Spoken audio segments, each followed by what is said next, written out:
I'll get you back, Amin. Okay. The pump is primed for a great season. Oh, there we go. Yeah. Mavericks owner Mark Cuban, Rockets owner Tilman Fertitta, both receiving fines yesterday.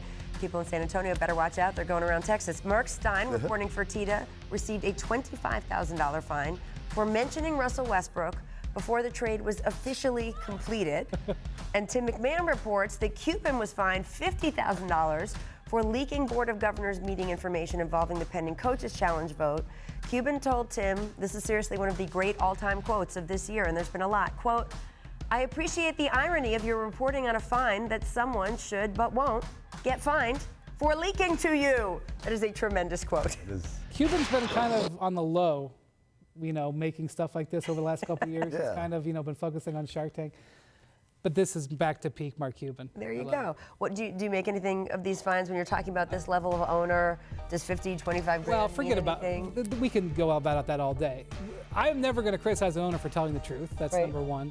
And I do think it's funny that, like in the Fertitta instance, a trade that everybody knew about, him making a complimentary talk about his new player, gets fined, and the particularly crazy tampering, which actually cost teams something, players, $100 million players in certain cases, was just let go. I find the irony in that, not just what Cuban said. It's almost like we shouldn't have tampering rules in the NBA. I mean, I don't know. I've never thought that before, except every day. When they told me this was a topic, I said, so we're just going to be quiet while Rachel talks, right? Because this is one of your soapboxes right here. I have many. But this is one of the big ones. But the Cuban thing is whatever.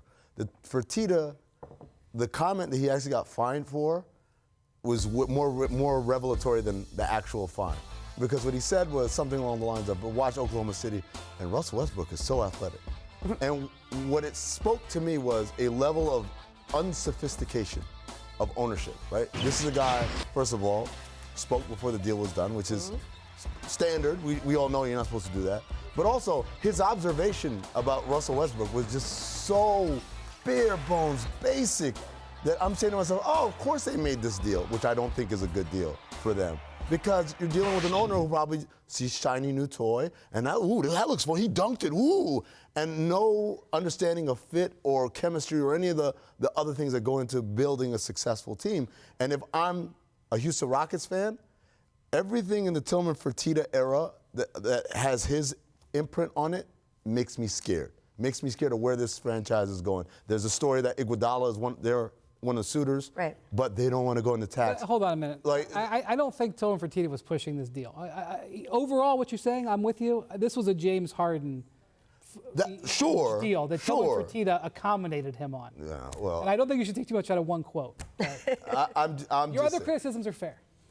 I know James was on the phone working this thing hard, but I'm just saying that the ownership does not present itself as extremely sophisticated. Well, it's an interesting, look, that dynamic is interesting in and of itself, certainly as we've gone through this summer. On the one hand, there were guys who sat on this set who were critical of everyone from the owner to the coach to the GM, catering to James Harden to a level that it affected the play on the court. And clearly, James Harden want Russ, and ownership okayed, okay, we'll go out and get Russ.